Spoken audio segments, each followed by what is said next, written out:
The steel door slammed shut behind Dr. Wilhelm Runge as he entered the most secret laboratory in Berlin, February 1940, and what lay on the examination table would either save the Third Reich or prove they had already lost a technology war.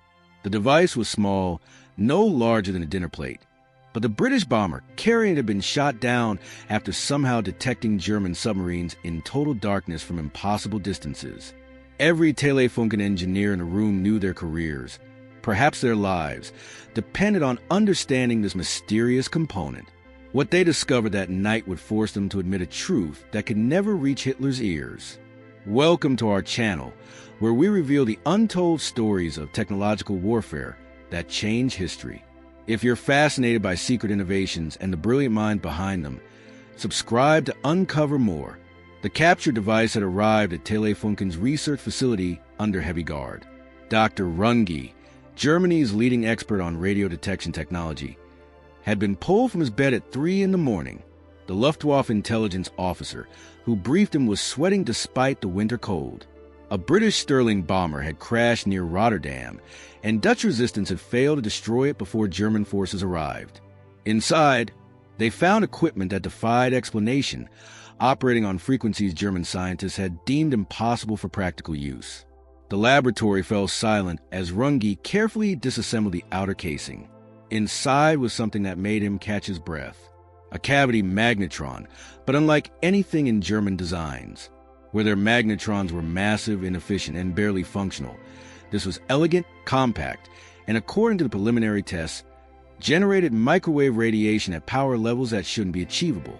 His assistant, Ernst Muller, whistled low and muttered that it looked like something from a science fiction novel. For 3 days, the team worked around the clock. They tested every component, measured every dimension, analyzed the metallurgy. The British had somehow solved problems that German physicists insisted were unsolvable. The resonant cavities were machined to tolerances that seemed impossible with current manufacturing techniques. The cathode design was revolutionary. But most disturbing was what this implied about British radar capabilities. If they could mass-produce these devices, their bombers could find targets in complete darkness, through clouds, in weather that grounded the Luftwaffe. Runge called in Dr. Hans Hallmann, who had invented an earlier form of magnetron. Hallmann examined the British device for hours, occasionally shaking his head in disbelief. Finally, he spoke the words everyone had been thinking but afraid to say. The British were at least 2 years ahead, possibly more. While Germany had been perfecting traditional radio detection methods, the British had leapfrogged into an entirely new realm of technology. The implications were staggering. The military liaison, Colonel Friedrich Kessler, demanded they reverse engineer immediately. Runge had to explain, carefully, that understanding of technology and replicating it were vastly different challenges. They lacked the specialized equipment to manufacture the precise cavities. Their metallurgy wasn't advanced enough to create the specific alloys used. Most critically, they didn't understand the underlying theory well enough to adapt the design to German manufacturing capabilities. It would be like asking a clockmaker to build a modern computer after seeing one. That evening, Runge sat alone in his office, writing a report he knew would never reach its intended audience. He detailed how the British had solved the wavelength problem that had stumped German scientists. They had created a device that could generate 10 kilowatts of power at 10-centimeter wavelength, making it possible to detect objects as small as a submarine periscope from miles away. German radar operated at much longer wavelengths, making it blind to smaller targets and easy to jam. The door opened and Professor Abraham Esau entered. As plenipotentiary for high-frequency research, he had the authority to make decisions that could redirect the entire German war effort. He had read Runge's preliminary findings. The two men sat in silence for a moment before Esau asked the critical question. Could Germany catch up? Runge's answer was honest. Yes, but it would require completely restructuring their research priorities, retooling factories, and admitting to the high command that they had been fundamentally wrong about radar development. Esau revealed something that chilled Runge's blood. 3 other captured British aircraft had yielded similar devices, each slightly more advanced than the last. The British were not just ahead, they were accelerating their lead. While German scientists have been arguing about theoretical possibilities, British engineers have been solving practical problems. The culture of German physics, with its emphasis on perfect theory over working prototypes, had failed them catastrophically. The next morning, a demonstration was arranged for senior Wehrmacht officials. Runge's team had managed to get the captured Magnetron operational. They showed how it could detect aircraft at ranges that seemed like magic to officers accustomed to conventional radar. One general accused him of faking the results until Runge let him operate the equipment himself. The detection of a flight of German fighters at 40 kilometers in heavy cloud cover converted skepticism to alarm. But the real shock came when they demonstrated the size comparison.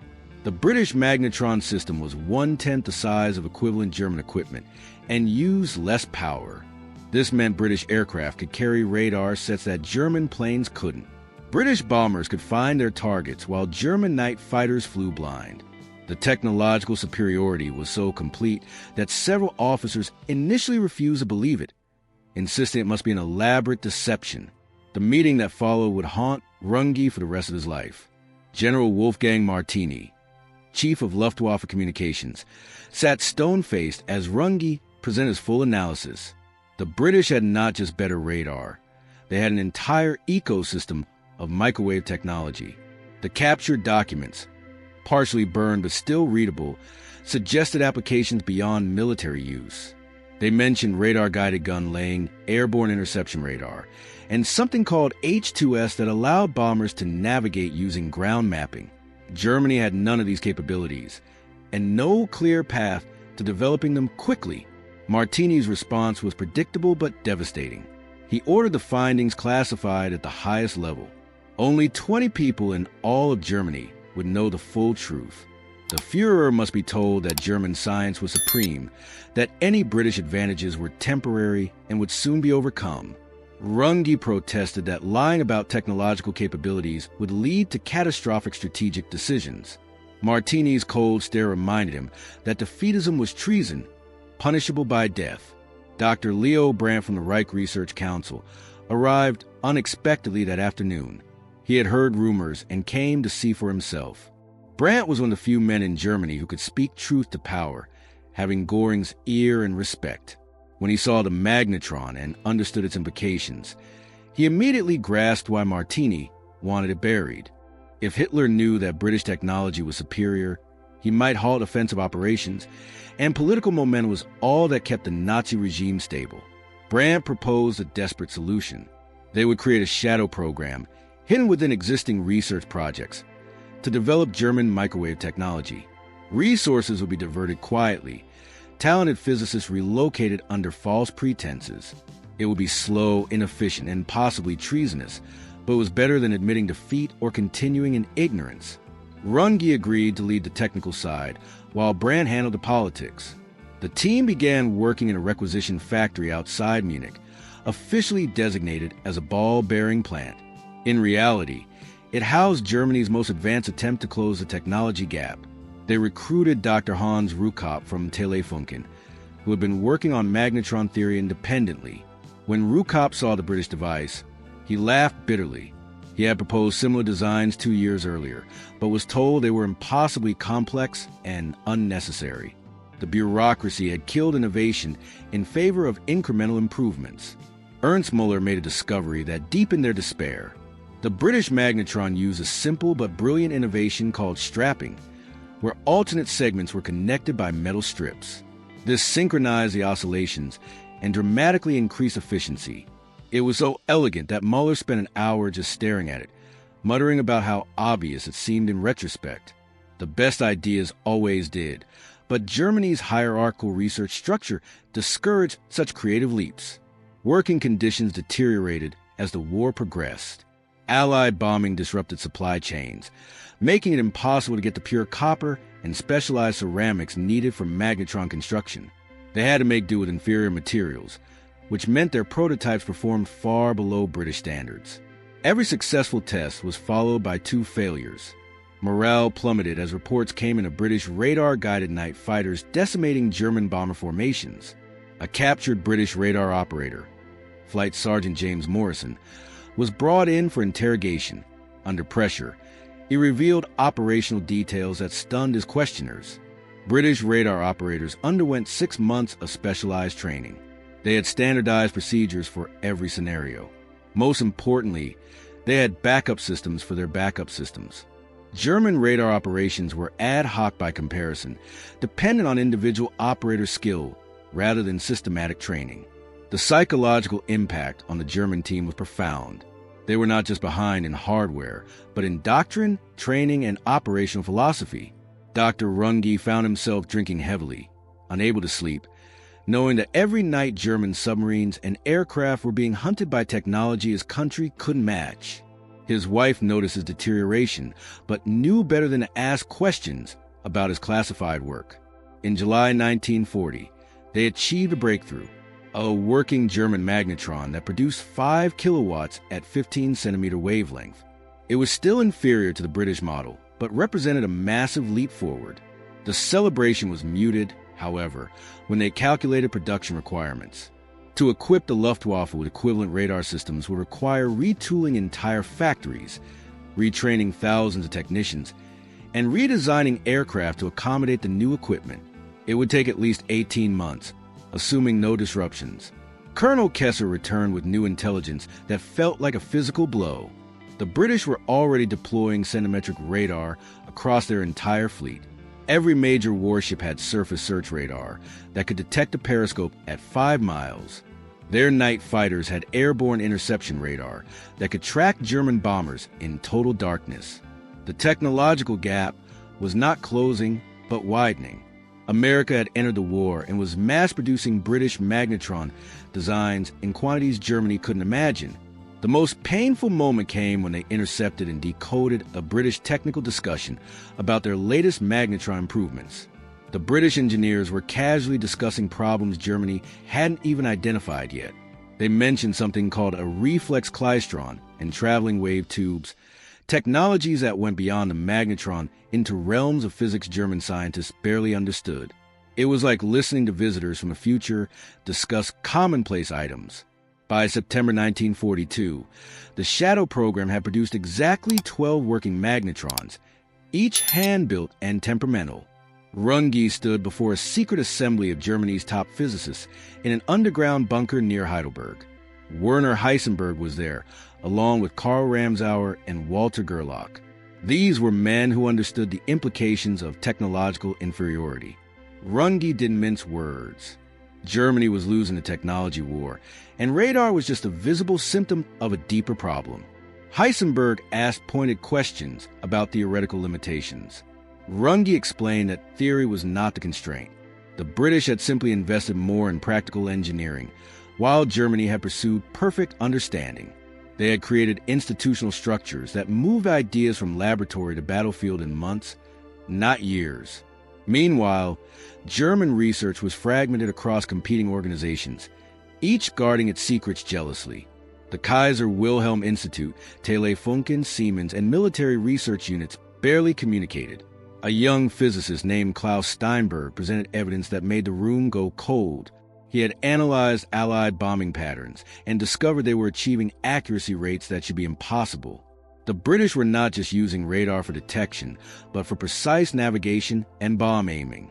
They could find specific buildings in blackout conditions, through cloud cover, in weather that should make bombing impossible. The implications for German cities were terrifying.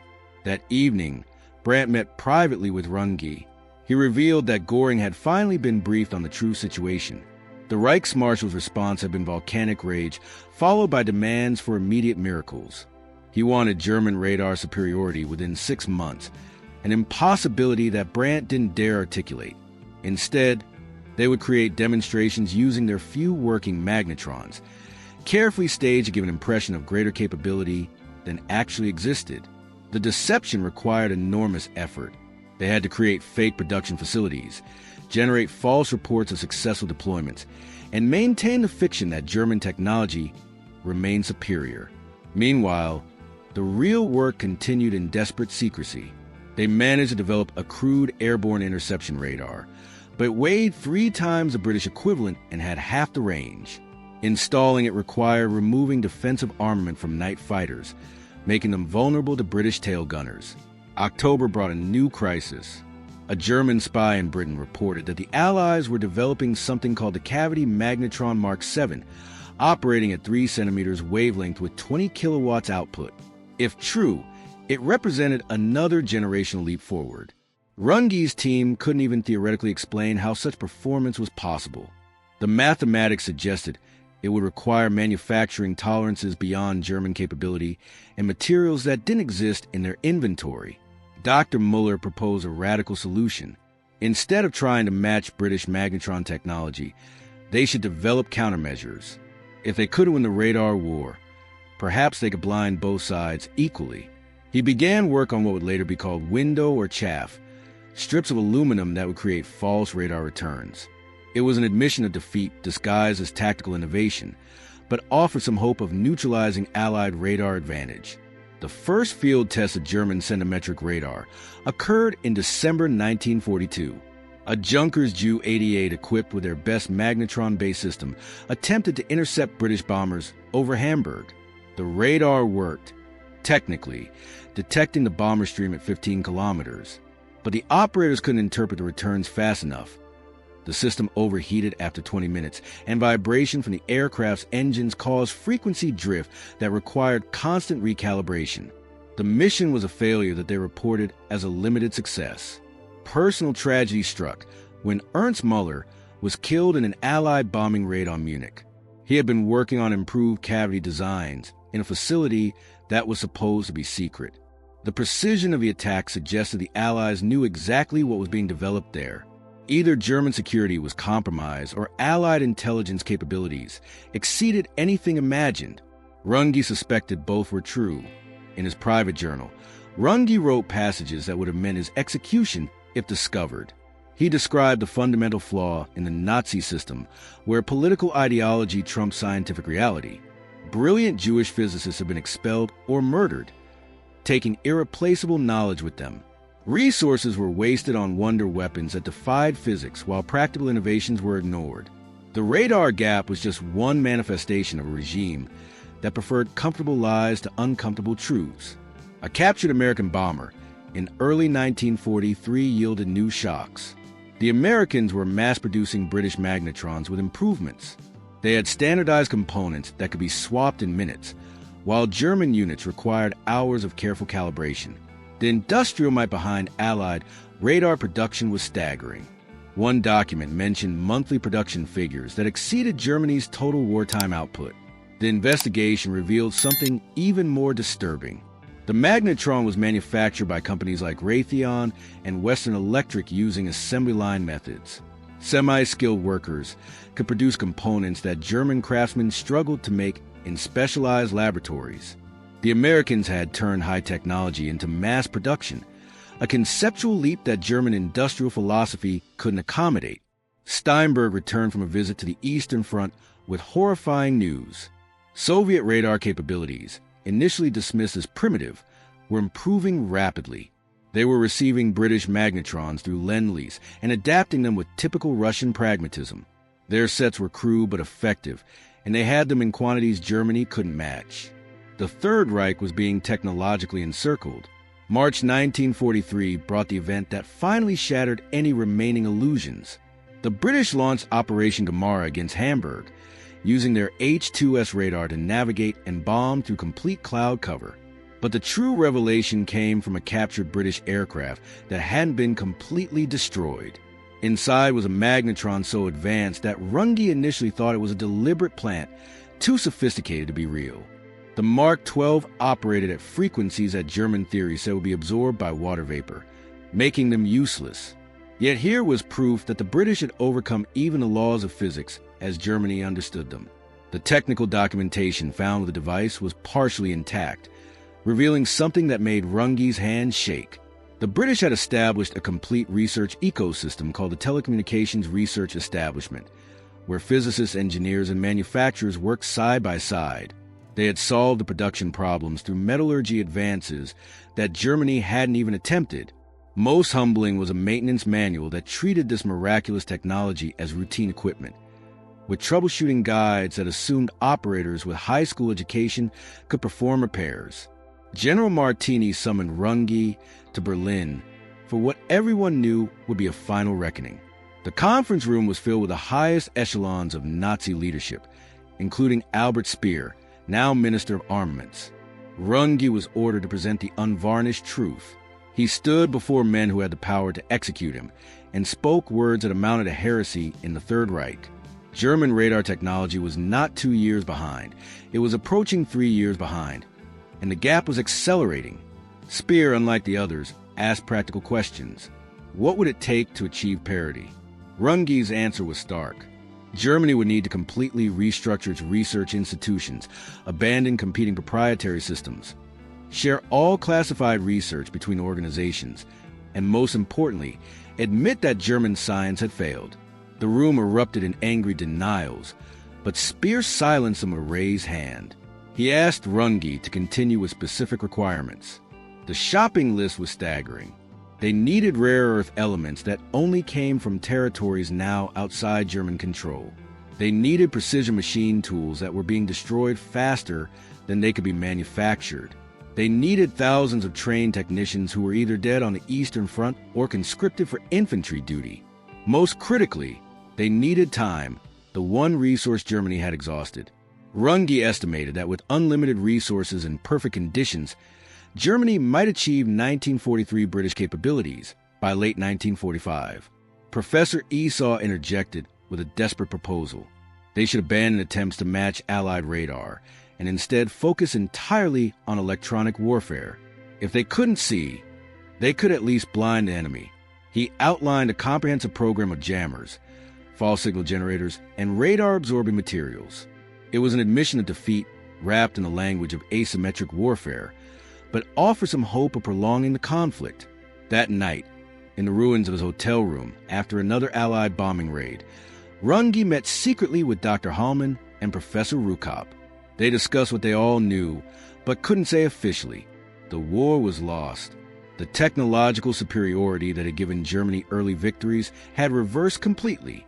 They debated whether to destroy their research to prevent it from falling into Soviet hands, or preserve it in hopes of leniency from the Western Allies.